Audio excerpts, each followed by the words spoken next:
So we're live here this morning. Look, beautiful venue, the Olympic Park. So Yes, it's one of my favourite. Yeah, it's just behind us. It's one of my favourite venues. I've been there for a number of sporting events, not participated. But watched. I'm sure I can. Well, I can't quite see it. We could hear the Rolling Stones here earlier. Yeah, we can see the Arcelor orbit, and we can see it. We can see the. I'm not sure you can see it.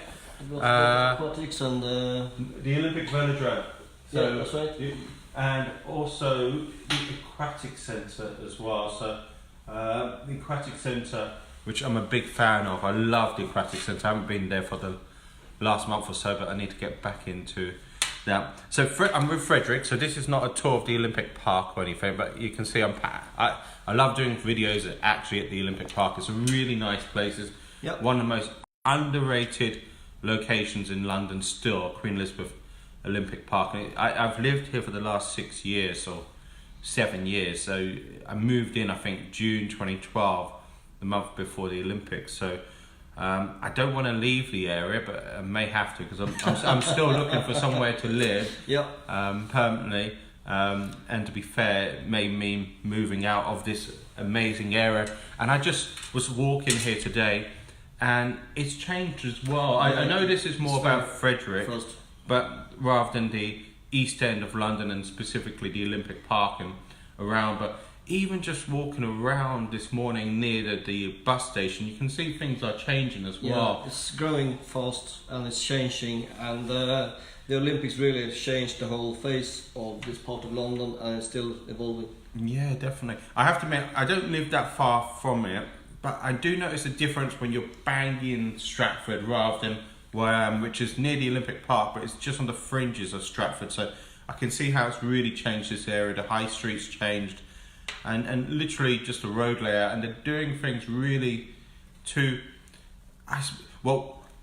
2036 is the next Olympics, which we're putting a bid in for. I don't know, so I'm not in contact with anyone at all. But I wonder, and they say it's going to be London, which it's the prospect. There's other cities as well. I just wonder, are they looking at as Stratford as possibly being the venue? I know it had the World Athletics Championships. I'm going totally off course because that's fine. Go for it. Because none of you, well, some of you may be interested in sport and Olympics and so forth. Now, I'm with Fredrik, who's going to be presenting on April the 10th at the anniversary meet. So 9th year anniversary. It's amazing considering 9 years ago, organising my first ever monthly property meet. I had hosted events before that since 2006 or 2007. It's an amazing streak to run for 9 years.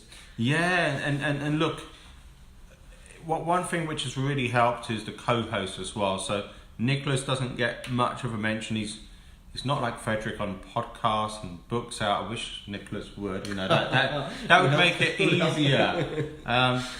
Nicholas has his own meet. He is really under the radar for.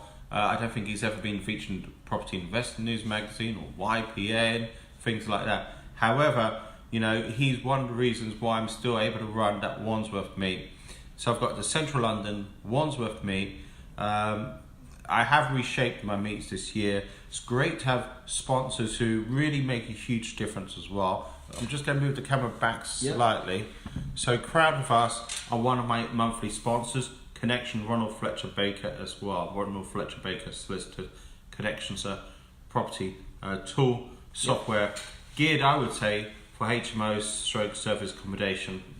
So, Fredrik, going back to your history, and I'm a history graduate, so that's why I like dates. I love it. Yeah. So, in terms of dates, just I know I was listening to the podcast number 50. You're on 50. Yeah, so I do crazy. listen. And one of the things which I've always been told is make sure you know a little bit about who you're interviewing and so forth, and it does make a difference. And of course, how you market as well. Have I got it here? Look, I was at London Real event recently. I will try to get on to that. Okay. look, this is good marketing. Yeah, I know. Because it's got me wearing it, and it's got me mentioning London Real as well. Yeah. So it's quite a clever marketing tool. So I was at, I think it was called the Best You, and literally I was more interested in London Real and the organiser of Best You, because you can learn a lot from these people, and you know, so 50 is a sizable amount of podcasts, because I'm not sure how many podcasts actually ever get to 50. And then do you know this? Almost all of them fail before number 3. We talk about more than 80% don't even reach more than that. So you've had Fredrik, likes of Carl Hutchings, ex-professional football player, but the one who, and I love some of the questions, because I discovered things about Carl which I didn't know, and I thought I knew him inside out, but obviously I didn't. The podcast which I really liked recently, I listened to, is it Robin? The coach? Yeah. So I just liked his example of the golf scenario. Yes. The golf, I don't know if you remember the story. Absolutely. The membership. So look, Invest in You is one of your key parts of the year, because doing podcasts takes a lot of time. The biggest name, I presume, on the Invest in You is Grant Cardone, must be? Yeah, it 10X. was indeed, yeah. So look, this is more about property rather than podcast, but it's phenomenal to have the success of the likes of Grant Cardone on that podcast. Just talking about your media reach, because look, in the 21st century, right now anyway, at this part of our century, it's important to have a profile, particularly if you plan to do something. Completely.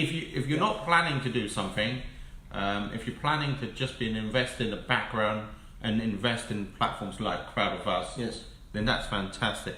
However, if you're looking to be on a platform like Crowd of Us or other platforms, it does make a difference. Yeah, absolutely. I mean, the whole link between your connection to other people, how much value you give, how much people trust you, it's all linked, and we can see clearly, regardless which platform it is, the reach of the platform and the reach on the individual and the strength of the deal. Those are really key in terms of how fast they can fund. And of course you can also like pre-sell something by planting seeds way in advance, like something coming up later in the year, or even next year's development summit. Exactly. National Development Summit on the 18th of January 2020. Exactly, have to plant the seed early. So look, I've not talked about that for a little while, because next week I'm in Cannes. I'm open to conversations with particularly architects, so whether you're listening to this video now or whether you're listening to it a little bit later, particularly keen to have architects involved in conversation at the National Development Summit. I would say, yes, I am looking to grow it, and of course by being featured on different podcasts. Recently I was featured on Property People by Sam Loney. So that's relatively new, but I'm sure that will grow. And of course, when did your first podcast come out? December, not last December, but the year before. So we almost kept once a week. Once a week, which is phenomenal. And I don't say that, easily, because look, I was listening to something the other day, and I listened to a guy called Nick Westergaard quite a bit, but it wasn't Nick Westergaard, it was someone else on a podcast interview style, and it was about content. Yes. And of course there's different ways of creating content, and podcast is one of those ways. Books is another as well. So you've got 3 different books coming out in the next 18 months or less? Yeah. That's so right. Trust is the first one. Yep. Trust is coming out this, can we mention the date? Yeah, June? Have we got a specific date in June? No, it depends on the publisher, how fast they are. It does seem to be a lot about the publisher though. From my experience, not back and forward. So we have submitted it a while ago, earlier this year, the manuscript, and then that comes back, and then you revisit it, and then you send it back again, and then you have got the cover design, and then you got the whole marketing ramp up. So yeah, you will probably see quite a few things about that book over the next few months. So look, Trust is the first book, then Tactics is the second. Yeah, I love the name though. Yeah, the name is great. And Tactics, I haven't even mentioned about Fredrik's background in the military as well, so maybe that's part of the reason why in the military since 1993. Yes. So look, you hear a lot about some key people in the military and what they've done and so forth. So I was talking about comparing Fredrik and David Goggins a little. Is it Goggins? Goggins, I think. One or the other. So you know, and there's huge lessons which you've learned, which you're going to be sharing at the anniversary event. Of course, it's a limited time period in terms of your presentation, because I'm sure you could do the whole day, not just I can easily go for days, but I mean, in essence, if you want to go far, go along with other people. But if you really like to go the whole mile, then if you have other people to carry you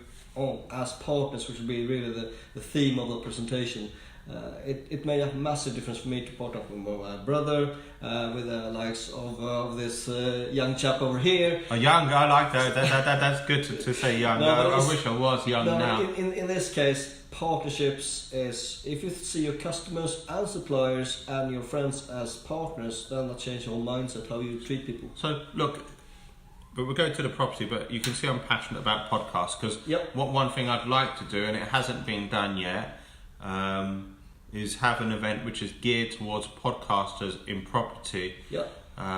You know, because there's quite a few podcasts property, and it may be a little bit more than that. It may not just be property podcasts. It could be other ways of creation as well. So in terms of blogging, but content creation is a key thing.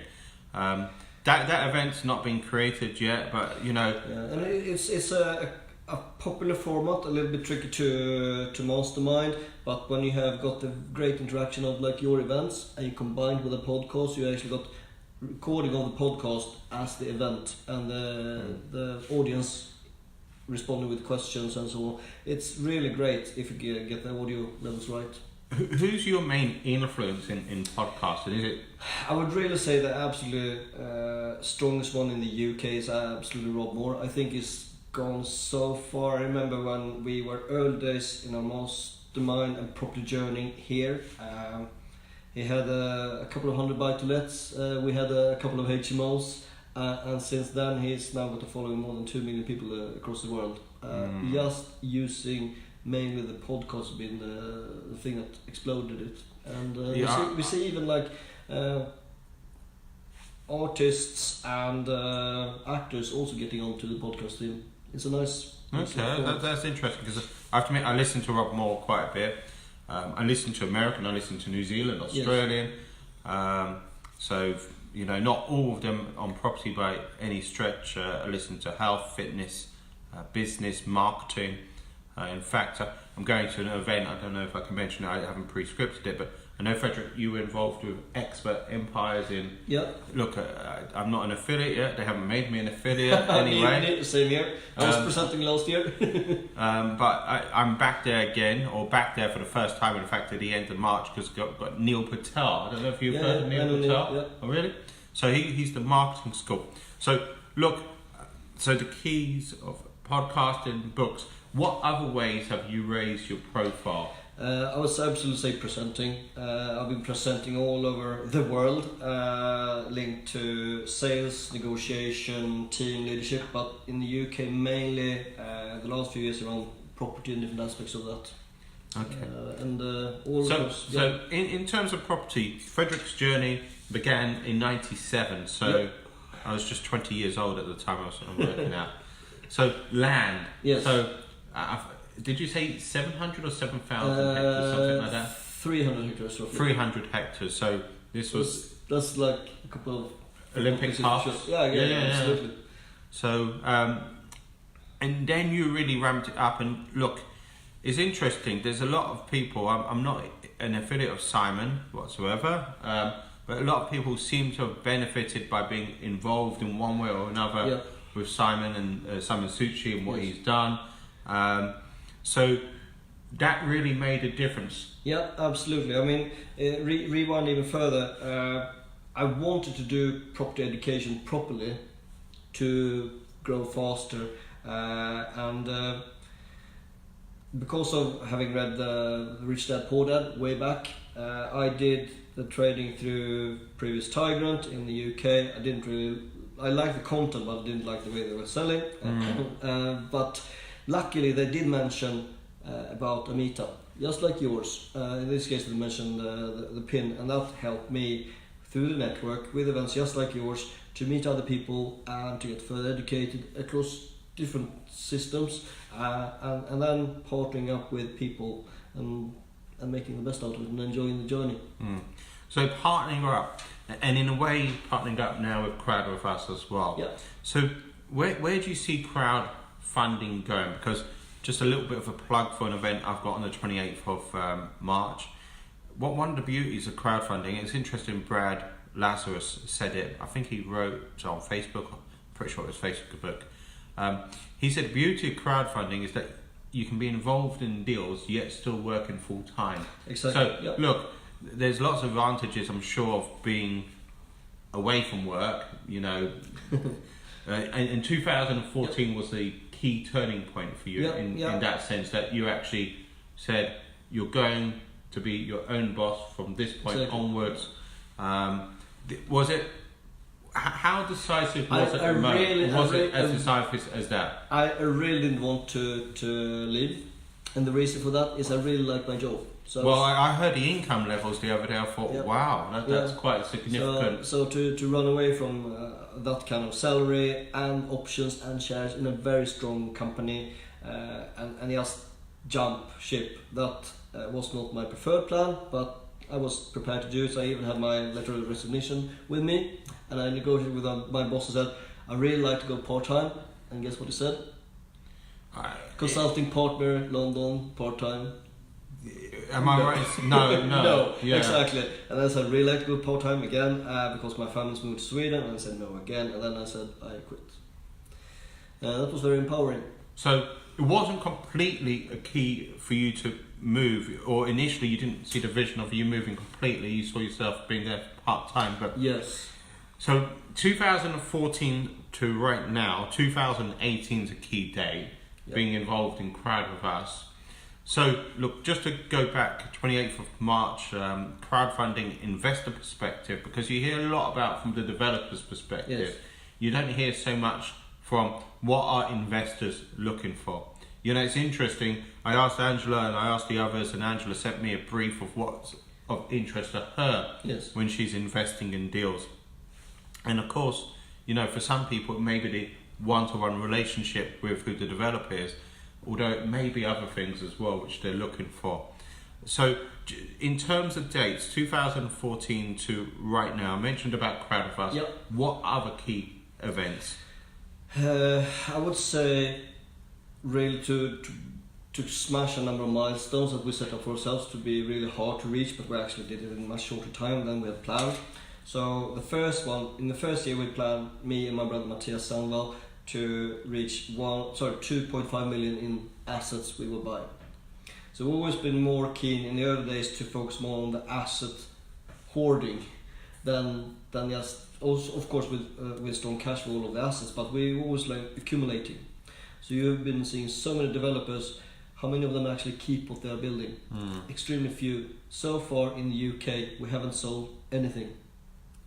We have got 2 houses on the market at the moment, but time plus property has proven to be a very good concept. But you need to do it really good to be able to hold on to it, because otherwise you run out of money, as people do.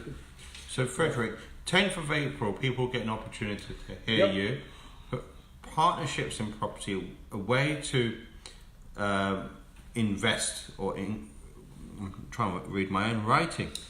Partnerships in property, a way to, what's the next bit? Help me out, because basically to raise your own investment performance. So people usually forget about the end result, but if you really focus on the end result to get a high performance, we've been fine-tuning the details, which means taking a deal, making it way better, and all of these small details make a massive difference in the end in terms of extra value you create. So the 1% is... Yeah, exactly.